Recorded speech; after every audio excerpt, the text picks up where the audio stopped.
Pernah nggak sih Anda bertanya-tanya, kok hidup saya begini-begini aja ya? Banyak dari kita mungkin pernah merasa seperti itu, stuck, bosan, atau bahkan kecewa karena hidup nggak berjalan sesuai harapan. Kita ingin punya karier yang lebih baik, hubungan yang lebih harmonis, atau mungkin kesehatan yang lebih prima, tapi rasanya seperti ada tembok besar yang menghalangi. Kabar baiknya, tembok itu sebenarnya nggak sekuat yang Anda pikirkan. Salah satu kuncinya ada di cara kita berpikir. Yup, cara Anda memandang hidup, tantangan, dan diri sendiri punya pengaruh besar terhadap bagaimana hidup Anda berjalan. Video ini akan membahas 5 pergeseran pola pikir yang bisa menjadi game changer dalam hidup Anda. Dengan mengubah cara berpikir, Anda nggak hanya melihat hidup dengan sudut pandang baru, tapi juga menciptakan peluang-peluang yang sebelumnya terasa mustahil. Jadi, siap untuk merefresh pola pikir dan mulai langkah baru? Mari kita mulai.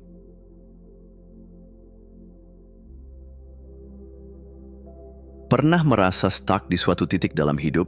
Seolah-olah ada suara kecil di kepala yang bilang, "Yah, ini memang kemampuan saya, tidak bisa lebih dari ini." Jika iya, mungkin Anda sedang berada dalam jebakan pola pikir tetap. Tapi jangan khawatir, karena ada cara untuk keluar dari jebakan ini dan melompat ke pola pikir bertumbuh. Sebuah pola pikir yang lebih seru dan penuh peluang. Bayangkan Anda bermain video game, tapi semua level terkunci karena Anda yakin tidak cukup pintar untuk menyelesaikannya. Pola pikir tetap seperti itu. Ini adalah pola pikir yang percaya bahwa kemampuan kita sudah mentok sejak lahir. Misalnya, Anda gagal dalam matematika sekali dan langsung berpikir, "Saya memang tidak berbakat di angka-angka." Akibatnya, Anda berhenti mencoba, menyerah pada potensi Anda, dan membiarkan rasa takut gagal menghentikan langkah Anda. Nah, di sisi lain, pola pikir bertumbuh adalah seperti tombol cheat dalam game. Pola pikir ini percaya bahwa dengan latihan, kesabaran, dan pembelajaran, kita bisa menjadi lebih baik. Anda hanya perlu menambahkan kata "belum" ke dalam kalimat negatif. Misalnya, "Saya belum jago matematika, tapi saya bisa belajar." Pola pikir ini memberi Anda keberanian untuk mencoba, jatuh, bangun, dan mencoba lagi. Dengan pola pikir bertumbuh, dunia terasa seperti taman bermain besar. Anda mulai melihat kegagalan sebagai kesempatan untuk belajar, bukan akhir dari segalanya. Misalnya, gagal presentasi di depan atasan bisa menjadi pelajaran untuk meningkatkan keterampilan komunikasi. Bonusnya, Anda jadi lebih fleksibel dalam menghadapi tantangan hidup, lebih percaya diri, dan jauh lebih siap untuk menghadapi apapun yang datang. Berikut tips praktis untuk berpindah ke pola pikir bertumbuh. 1. Belajar dari kesalahan. Jangan anggap kesalahan sebagai musuh. Sebaliknya, tanyakan pada diri sendiri, apa yang bisa saya pelajari dari ini? 2. Rayakan proses. Fokus pada usaha yang Anda lakukan, bukan hanya hasil akhirnya. Bahkan kemajuan kecil pun layak dirayakan. 3. Kelilingi diri dengan orang yang mendukung. Bergaullah dengan orang-orang yang memberi semangat untuk terus bertumbuh, bukan yang selalu menekan Anda ke bawah. Ingatlah kata-kata Thomas Edison, kelemahan terbesar kita adalah menyerah.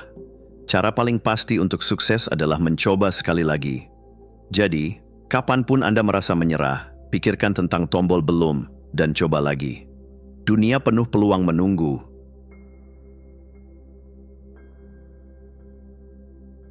Pernah merasa seperti hidup nggak adil?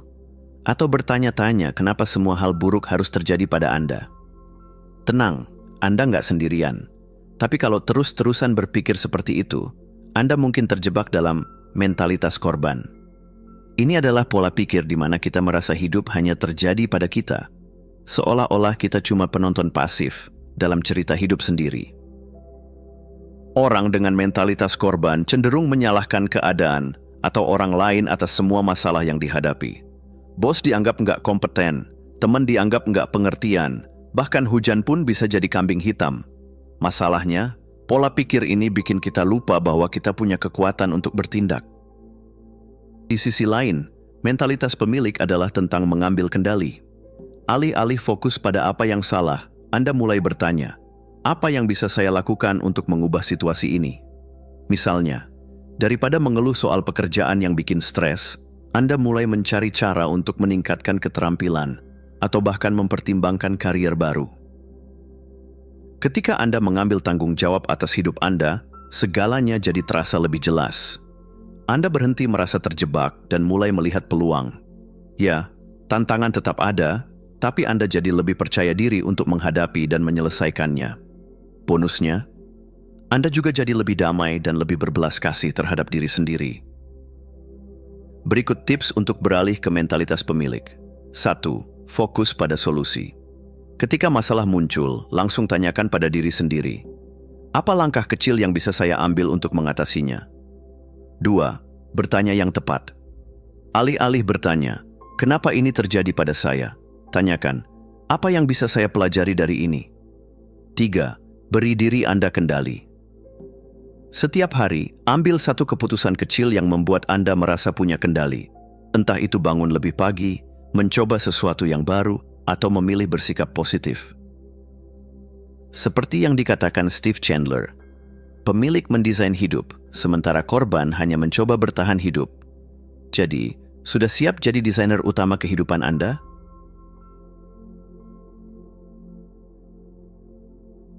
Pernah merasa takut kehabisan sesuatu? Takut peluang hilang, uang nggak cukup, atau waktu terlalu sedikit? Itu tanda-tanda Anda mungkin terjebak dalam pola pikir kekurangan. Ini adalah pola pikir yang bikin hidup terasa seperti kompetisi tanpa akhir, di mana kita selalu merasa nggak punya cukup waktu, cukup uang, cukup kemampuan. Intinya, semua terasa serba kurang. Dalam pola pikir ini, kita seringkali takut mengambil risiko. Misalnya, Anda mungkin ragu untuk mencoba bisnis baru karena takut gagal dan kehilangan tabungan.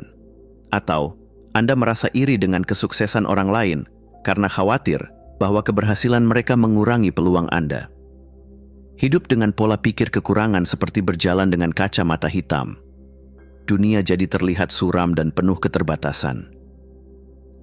Sebaliknya, pola pikir kelimpahan adalah tentang percaya bahwa dunia penuh peluang dan sumber daya.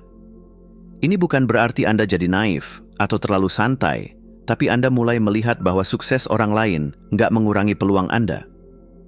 Anda belajar bahwa rasa syukur dan optimisme bisa membuka jalan ke kemungkinan baru yang sebelumnya tak terlihat. Ketika Anda beralih ke pola pikir kelimpahan, hidup jadi terasa lebih ringan.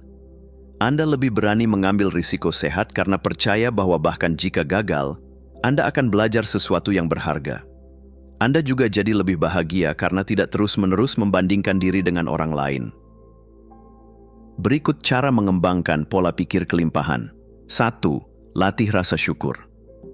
Luangkan waktu setiap hari untuk mencatat 3 hal yang Anda syukuri.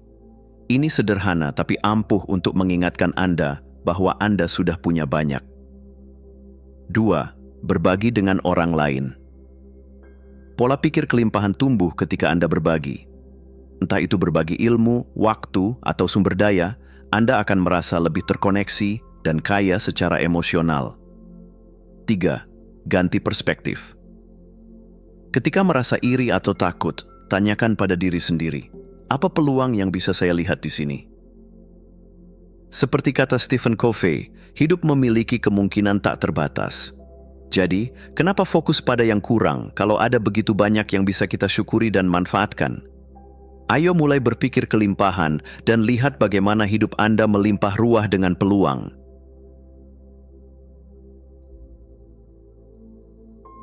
Pernah merasa harus menunggu semua sempurna sebelum memulai sesuatu? Atau merasa hasil kerja Anda nggak pernah cukup baik meski sudah jungkir balik? Kalau iya, selamat. Anda mungkin sedang berjabat tangan dengan perfeksionisme. Meski terdengar seperti standar tinggi yang keren, sebenarnya perfeksionisme itu lebih mirip beban berat yang diam-diam mencuri kebahagiaan Anda. Perfeksionisme sering menyamar sebagai usaha menjadi yang terbaik. Tapi kenyataannya, ini lebih banyak menyebabkan stres, kelelahan, dan rasa minder. Bayangkan Anda membuat presentasi, lalu malah menghabiskan waktu berjam-jam memikirkan apakah font yang Anda pakai cukup berkelas. Pada akhirnya, Anda capek sendiri. Hasilnya juga nggak jauh beda dari kalau Anda santai. Perfeksionisme mengunci Anda dalam lingkaran ketidakpuasan yang bikin segalanya terasa seperti kerjaan tak berujung. Di sisi lain, fokus pada kemajuan adalah tentang merayakan langkah-langkah kecil yang Anda ambil, bukannya terobsesi dengan hasil akhir yang sempurna. Bayangkan Anda belajar main gitar. Daripada pusing karena belum bisa memainkan solo seperti Slash, kenapa nggak nikmati dulu proses bisa memainkan chord dasar? Dalam pola pikir ini, kesalahan dianggap sebagai bagian alami dari perjalanan, bukan bukti kegagalan. Berikut manfaat, fokus pada kemajuan. 1. Lebih bahagia. Anda nggak lagi membebani diri dengan harapan nggak realistis. 2. Lebih produktif. Dengan fokus pada langkah kecil, Anda jadi lebih cepat selesai karena nggak terjebak di detail. 3. Lebih percaya diri. Setiap pencapaian kecil meningkatkan motivasi Anda untuk terus maju.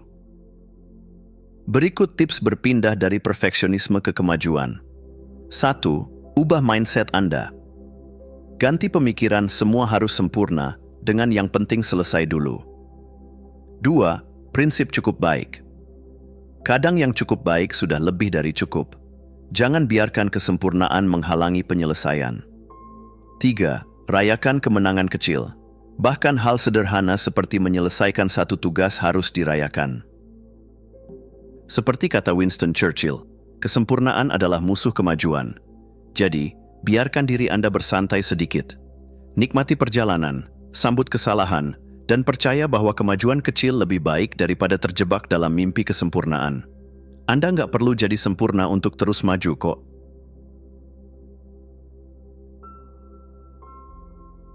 Pernah merasa hidup ini seperti magnet masalah? Bangun pagi, ketinggalan alarm, hujan turun pas mau berangkat, dan dompet ketinggalan. Rasanya seperti dunia bersekongkol melawan Anda ya. Nah, pola pikir negatif seperti ini sering membuat kita terjebak dalam lingkaran. Kenapa hidupku begini banget sih? Padahal, dengan sedikit reframing, cerita harian Anda bisa berubah jadi lebih ringan dan menyenangkan. Pola pikir negatif itu ibarat kacamata hitam. Semua hal terlihat suram, bahkan matahari pun terasa seperti ancaman. Ketika Anda berpikir buruk, otak cenderung mencari bukti untuk memperkuat pikiran itu. Contohnya, kalau Anda yakin hari ini bakal kacau, setiap hal kecil, seperti kopi yang tumpah, jadi bukti nyata bahwa dugaan Anda benar. Ini yang disebut ramalan yang terwujud sendiri, self-fulfilling prophecy. Masalahnya, semakin lama Anda memakai kacamata ini, semakin sulit melepaskannya. Berpikir positif bukan berarti mengabaikan masalah, tapi ini tentang memilih untuk fokus pada solusi, bukan pada drama. Berikut manfaat pola pikir positif. 1. Lebih optimis. Pola pikir positif membantu Anda melihat peluang di balik tantangan. 2. Lebih kreatif. Dengan pikiran yang terbuka, otak jadi lebih jago mencari solusi. 3. Lebih sehat.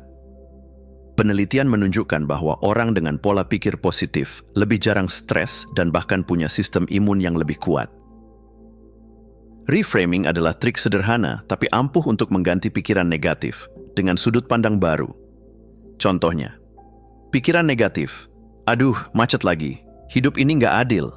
Reframing, macet sih, tapi bisa jadi waktu buat dengar podcast seru atau musik favorit. Latihan ini membantu Anda mengarahkan energi pada hal yang bisa dikontrol, daripada menguras emosi untuk hal yang nggak bisa diubah. Berikut tips berpikir positif dengan gaya santai. 1. Tulis hal-hal baik. Setiap malam, coba tuliskan 3 hal yang membuat Anda bersyukur hari ini. 2. Jangan lupa tertawa. Humor adalah senjata rahasia untuk melawan pola pikir negatif. 3. Tanya. Pertanyaan positif. Ketika menghadapi masalah, tanyakan, apa yang bisa saya pelajari dari ini? Seperti kata pepatah bijak, pikiran menciptakan perasaan dan perasaan menciptakan tindakan. Jadi, jika ingin hidup yang lebih positif, mulailah dari pikiran Anda. Tukar kacamata hitam dengan lensa cerah dan lihat betapa indahnya dunia sebenarnya. Terima kasih sudah menonton. Jangan lupa untuk klik tombol like, subscribe, dan tinggalkan jejak di kolom komentar. Kami sangat menghargai setiap dukungan dari kalian. Semoga hari-hari kalian menyenangkan dan sampai jumpa di video selanjutnya.